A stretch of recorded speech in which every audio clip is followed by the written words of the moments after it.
On the news tonight, Ondo Catholic Diocese unveils Memorial Park in honor of our massacre victims as Ondo government assures continuous support. Over 30,000 candidates sit for Unity Secondary School's examination in Ondo State. Department of State Services confirms arrest of suspended CBN Governor Emefiele. And from the foreign scene, 4 siblings found alive 40 days after plane crash in Colombia.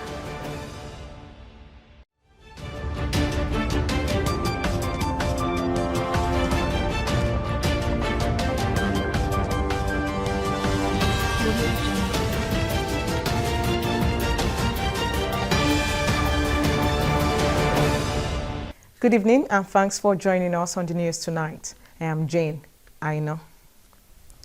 The Memorial Park, built in honor of the slain victims of June 5, 2022 massacre at St. Francis Xavier Catholic Church in Owo by the Catholic Diocese of Ondo, has been inaugurated.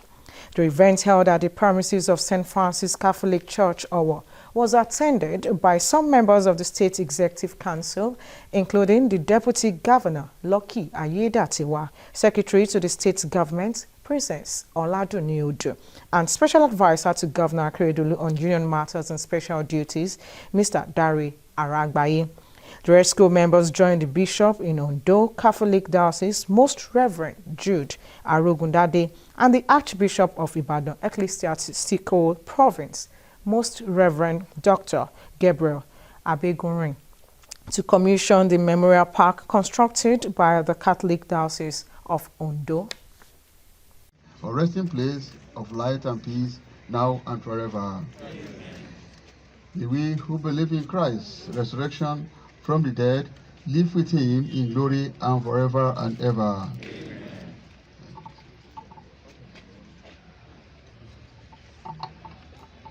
The Lord be with you, and the Almighty God bless you all, the Father, the Son, and the Holy Spirit. Amen. Let us go in the peace of Christ. Thanks be to God.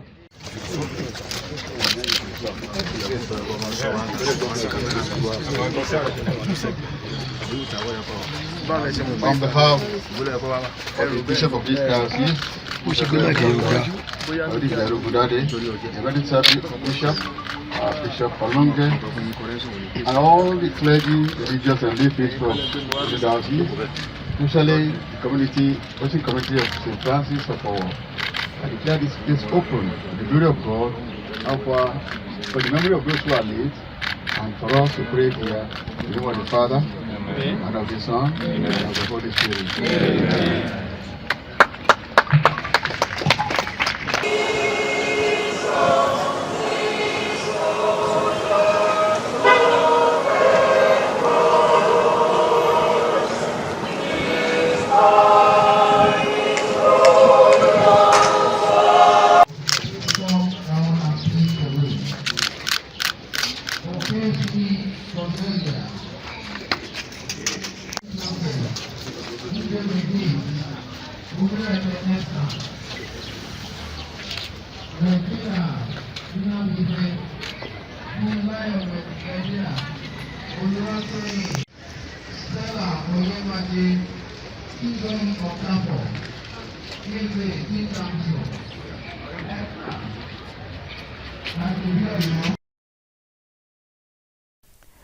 Meanwhile, the Memorial Park, built in honor of the slain victims of 5th June 2022 massacre at St. Francis Catholic Church in Owo by the Ondo State government, will soon be commissioned.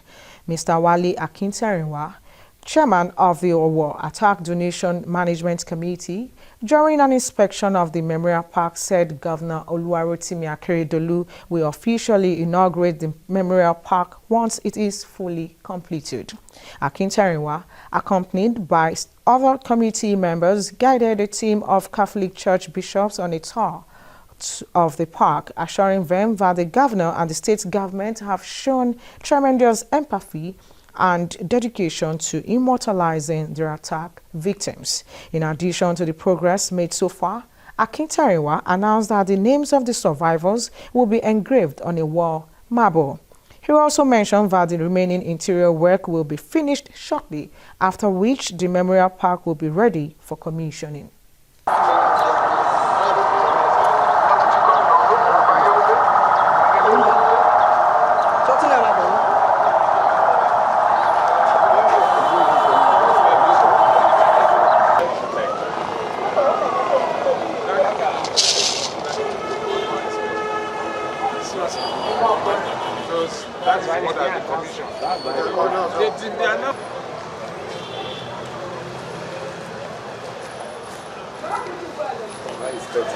It's a very sorrowful thing, and so we feel very bad about it.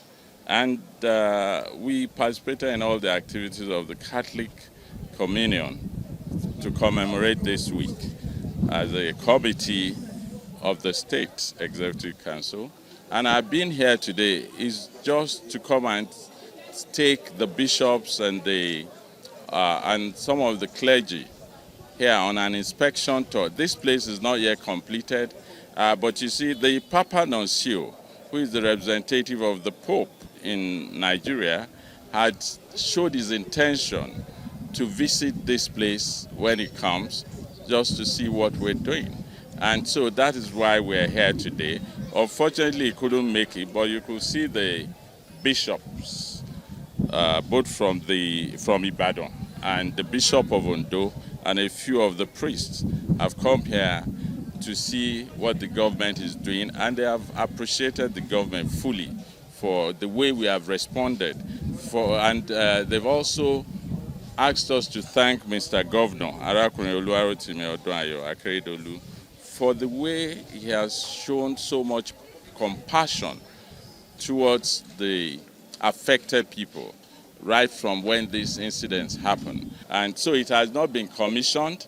It will be commissioned by the governor at the appropriate time, which I believe will be very soon. In the meantime, President Bola Tinubu will on Monday, June 12, address the nation by 7 a.m. to commemorate this year's Democracy Day. Secretary to the Government of the Federation, George Akume, at a World Press Conference to outline activities planned for the 2023 Democracy Day celebration, said this year's Democracy Day celebration has been themed Hope Reassured. The SSG said the events will be broadcast live on all major stations and streamed on various social media platforms. Akume assured Nigerians of adequate arrangements for their safety and security before, during, and after the celebration, adding that activities for this year's June 12th Democracy Day will be low-key. President Bola Tinubu has charged traditional rulers as the closest people to the grassroots to persuade them to accept the removal of fuel subsidy. President Tinubu said Nigeria could no longer act as Father Christmas to its neighbors, hence the decision by the federal government to remove the subsidy of fuel.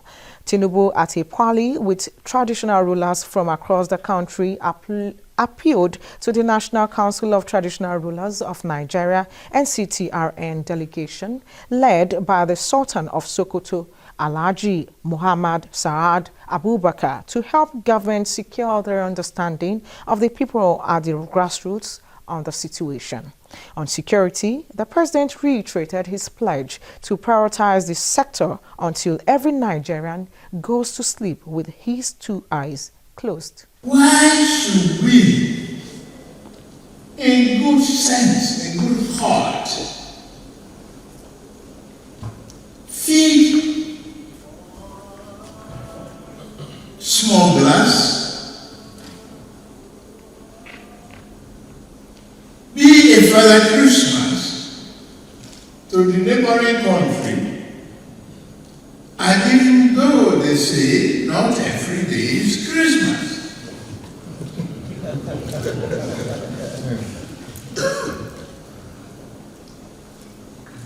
So, the elephant, that's what's going to bring Nigeria to its knees, is the subsidy.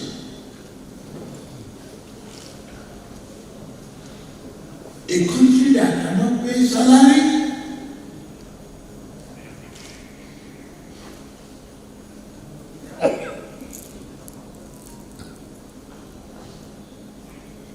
And we say potential. We encourage ourselves. I think we did the right thing. It's in your hand. As the closest people to the local government, to the grassroots,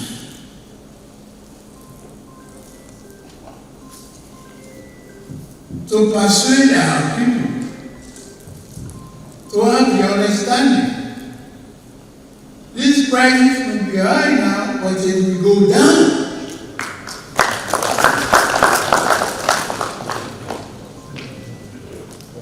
And any roadblock in our way of progress will remove it. You mentioned youth unemployment. We are going to tackle all of that. It is only when we have the prosperity for the country that we can create jobs that we employ those youths.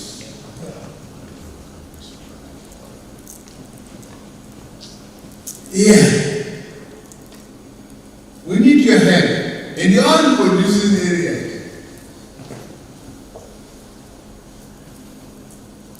Theft by a tiny percentage of our people does not help the economy.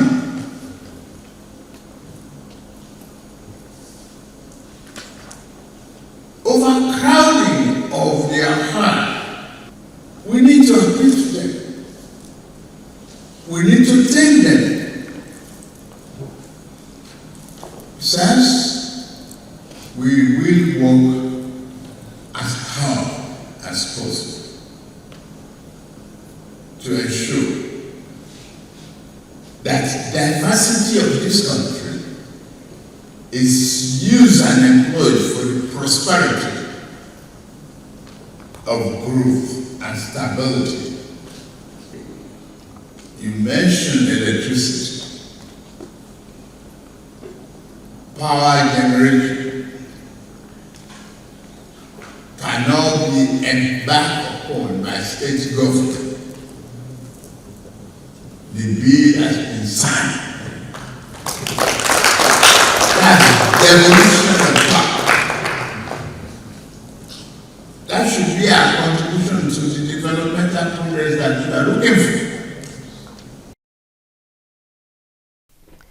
Vice President Kashim Shettima and the wife of the President, Senator Oluremi Tinubu, have attended the valedictory session of 9th Senate held at the National Assembly Complex in Abuja. Shettima is the outgoing senator for Borno Central, while President Bola Tinubu's wife represents Lagos Central until the inauguration of the 10th Senate on Tuesday. The Vice President, in his remarks, encouraged legislators-elect in the incoming 10th National Assembly to put the interests of the nation first. Mrs. Tinubu echoed Shettima's position, reminding the incoming legislators of the task of nation building. She added that the present administration needs the wealth of experience of the outgoing lawmakers.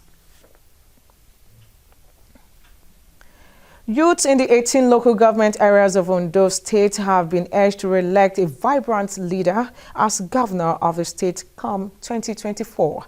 A coalition of Ondo State youth and the women leaders made the position known at a forum held in Akure, Ondo State capital ahead of the next governorship election in the state. The Coalition of Ondo State Youth and Women Leaders Assembly is a forum organized by a group of youths to prepare themselves to face leadership positions in the state and the country at large. The coalition, which had representation from various groups in Ondo State, meet minds on how the youth population can be actively engaged in governance. The chairman of the coalition, Mrs. Bashiru Bimbo, appeal to youths in Ondo State to strive hard to be recognized in politics. Those who spoke with OSRC said nothing would hinder them from achieving the goal of actively participating in governance, adding that they would not relent until vibrant youths get the expected political recognition in the state and the country. You're watching the news at 7. We'll take a quick break. While we return with 7 more stories, please stay with us.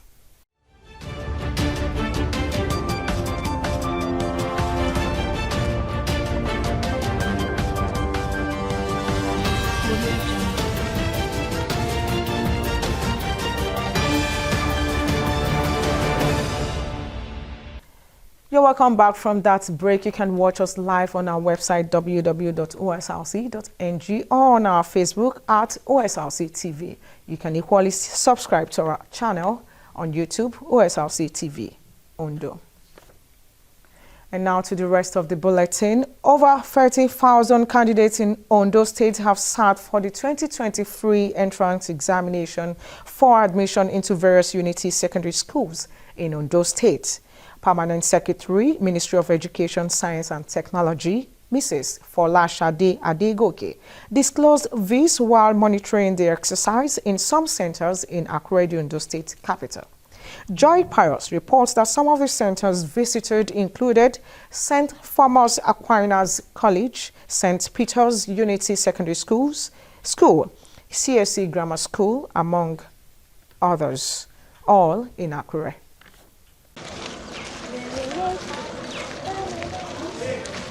A look at the faces of these teenagers from various schools, it is one full of excitement and expectations for the next quarter of their academic journey. They must write and pass the entrance examination to gain access to their Unity Secondary School of choice. Very early, candidates for the examination, totaling 30,600 across the state, filled the centers accredited for the Unity examination after being checked into the halls.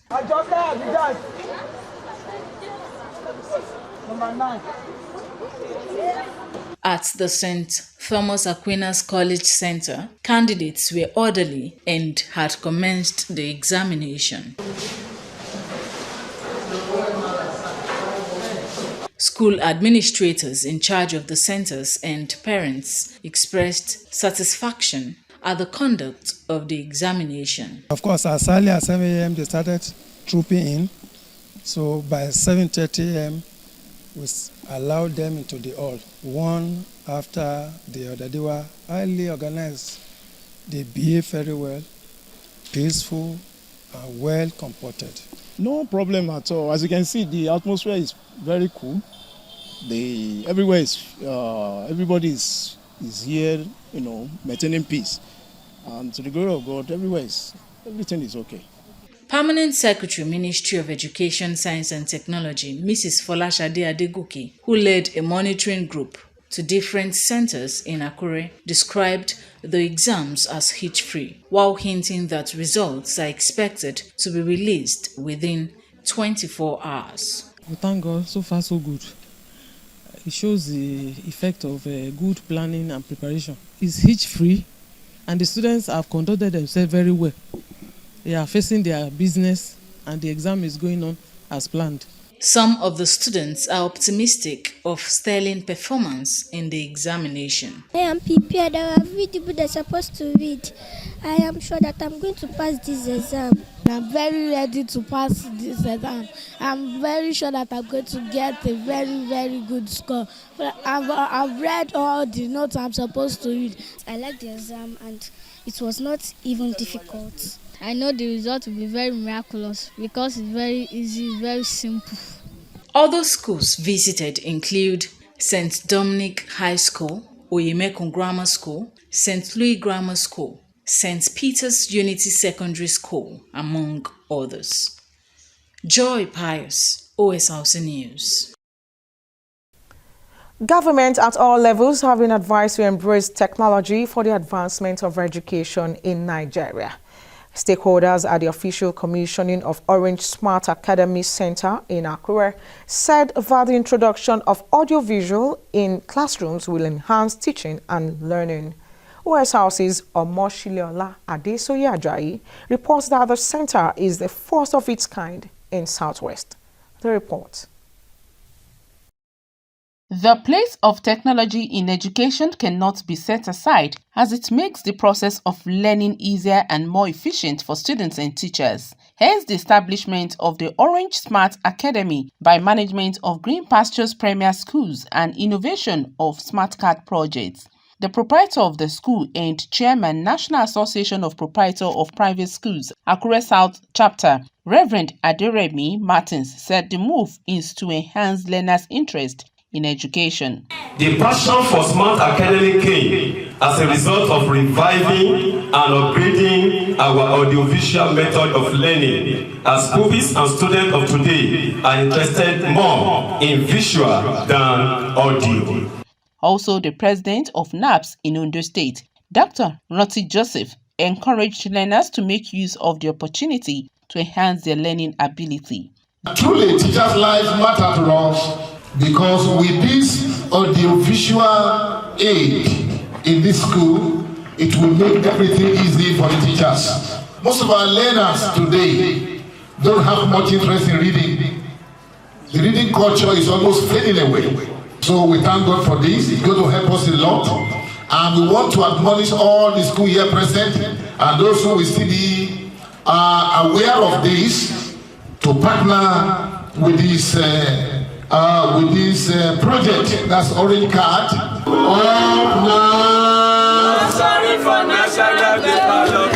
Then was the unveiling and exhibition of the Orange Smart Academy, after which the representative of Smart Card project, Mr. Ladipo Oke, explained to guests how the gadget works. One of the advantages this also creates for learning is that it also has the ability to record everything you say and everything you do.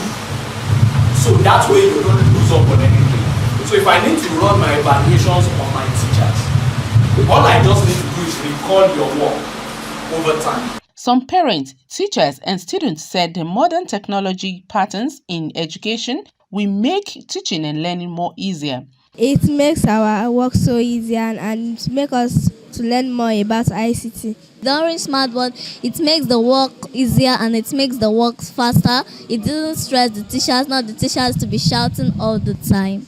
It is more beneficial to teach students or to put them through learning with the help of visual display than the normal usual way of teaching the students. So with this, it's a very big welcome idea. To learn and to make the class more interesting, and the teacher will find it more easier to teach the children in the class. It is not only in the private school that can afford these things. They should think about government institutions. All those children there, at least they should have equal opportunities. If there's any way they can speak to the government, so that at least one or two schools within every local government should have this type of things, whereby other schools can be there to learn. With the advent of technology in teaching and learning, experts hope will restore the lost glory of education in Nigeria. Omoshiliola Adesoye Ajayi, Osrc News. In the meantime, the roles of communities in reducing high rates of mortality and morbidity among children and adults in contemporary Nigerian society cannot be underestimated or taken for granted. A professor of community medicine and public health at the University of Medical Sciences, UNIMED, Ondo, Wasiu Adebimpe, in his inaugural lecture, also tasked policymakers in the health sector to engage the community and its institutions more in the area of disease control and prevention. Omoriola Ubeji reports that the topic for the lecture is epidemiological triad or tetrad of diseases. The community makes the difference. Aside having numbers of publications to his credit as a scholar, Professor Wasiu Adebimpe has held so many positions from various universities before occupying the post of Dean of the School of Public Health at UNIMED. According to him, the topic, epidemiological triad or tetrad of diseases, the community makes the difference, came to mind after realizing that germs has the capacity to cut short human existence if counter-offensive steps are not taken. While noting that germs are responsible for serious ailments like malaria, typhoid, measles, and diarrhea, most of the upper respiratory tract diseases are also caused by the same tiny creatures which are invisible to naked eyes. He therefore recommended practical steps that communities can take in the promotion of public health, which include health education, provision of safe drinking water, adoption sanitation ideals by individuals and families. Germs killing man and making man sick. Is there anything that can be done? It depends on what the community can do to assist themselves locally. So we are positing that instead of a triad, there should be a tetrad, in which case all the three components of the triad will be there, but there will be a fourth component, which is the community. So whatever the community can do locally will erase whatever germs cause in the triangle. By the time it erases it and disease is no more a problem, then what we are going to have is health, which is the opposite of disease. The Vice-Chancellor of the institution, Professor Adeshegun Fatuse, lauded the lecture, saying communities should stand up to their responsibilities for a healthy society. What we do as community is we will eventually decide the result we get at the community level. So communities must be empowered, they must be educated, they must be supported, they must be helped to do appropriate things, to take appropriate action, and that's the mechanism by which you can prevent diseases in our environment. Other intellectuals at the inaugural lecture were of the belief that the recommendations, if well implemented, will go a long way in stemming the spread of diseases in society. It has been very, very educative, illuminating, and it's very stimulating too, to actually know that people are working well. They get to fight diseases, not in their own environment, but through the community-based activities to globally address how to fight and control diseases. Incidentally, I'm also a specialist in community medicine. So all he has said are things we have been working on, not leave any of these aspects. But again, we are going to redouble our focus on that area or community as per fighting disease and infection. This is the first in the series of inaugural lecture of University of Medical Sciences and first to be delivered from the School of Public Health in the history of the institution. Omoriola Hungbiji, Osrc News. Away from that, the suspended governor of the Central Bank of Nigeria, CBN, Godwin Emefiele, is in the custody of the Department of State Services, DSS. The Secret Police confirmed this arrest in a statement by Public Relations Officer, PRO, Peter Afunaya. According to the statement, the suspended governor of the Central Bank of Nigeria, CBN, Mr. Godwin Emefiele, is now in its custody for some investigative reasons. The statement charged the public, particularly the media, to apply utmost caution in the reportage of narratives concerning the arrest.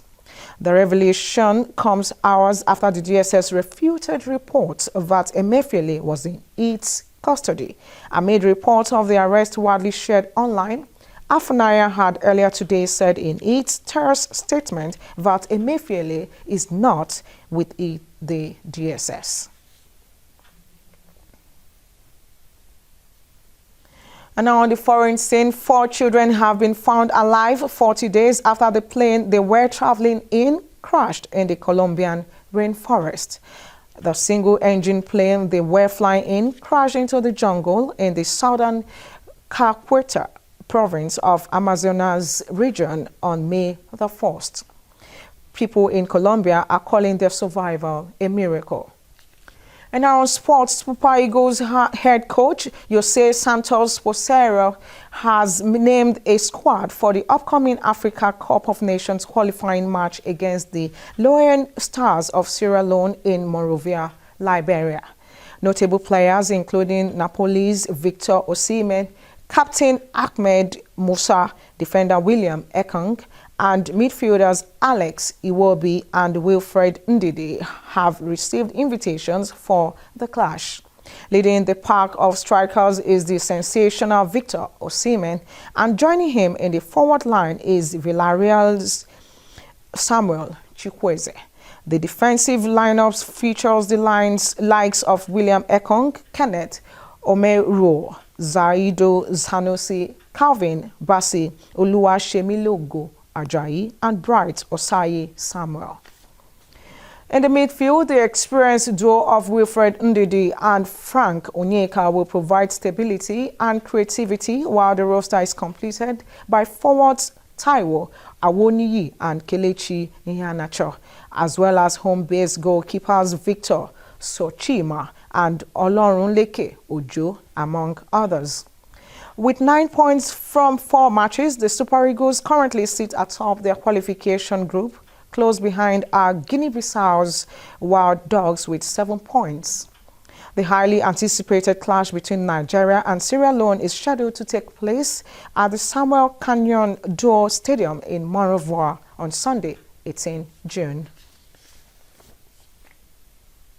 And now to end the news at 7, let's take a quick look at the major stories. The Catholic Diocese of Ondo has unveiled a memorial park in honor of victims of June 5, 2022 massacre in Owo. We also told you over 30,000 candidates have sat for the common entrance examination into Unity Secondary Schools in Ondo State. The Department of State Services, DSS, has confirmed the arrest of suspended CBN Governor Godwin Emefiele. And from the foreign scene, we told you that 4 siblings who are survivors of plane crash in Colombia have been found alive 40 days after crash. And that will make it a round off for the news at 7. Thank you very much for watching. Good evening.